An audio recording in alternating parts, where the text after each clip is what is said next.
যে আল্লাহর হাবিব হযরত মুহাম্মদ সাল্লাল্লাহু আলাইহি ওয়াসাল্লাম চারটি কাজ কখনোই ছাড়তেন না। কয়টি? আওয়াজ দিতে হবে, জোরে বলেন, কয়টি কাজ?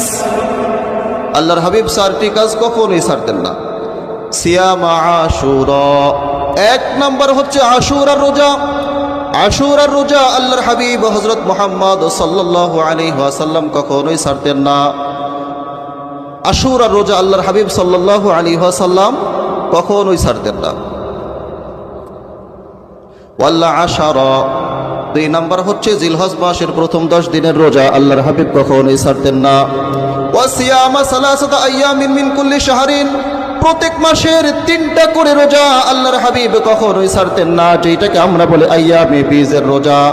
ওয়ারাকাতাইনি ক্বাবলা সালাতিল গাদা, আল্লাহর হাবিব হযরত মুহাম্মদ সাল্লাল্লাহু আলাইহি ওয়াসাল্লাম ফজরের 2 রাকাত সুন্নত নামাজ কখনোই ছাড়তেন না। বলেন সুবহানাল্লাহ।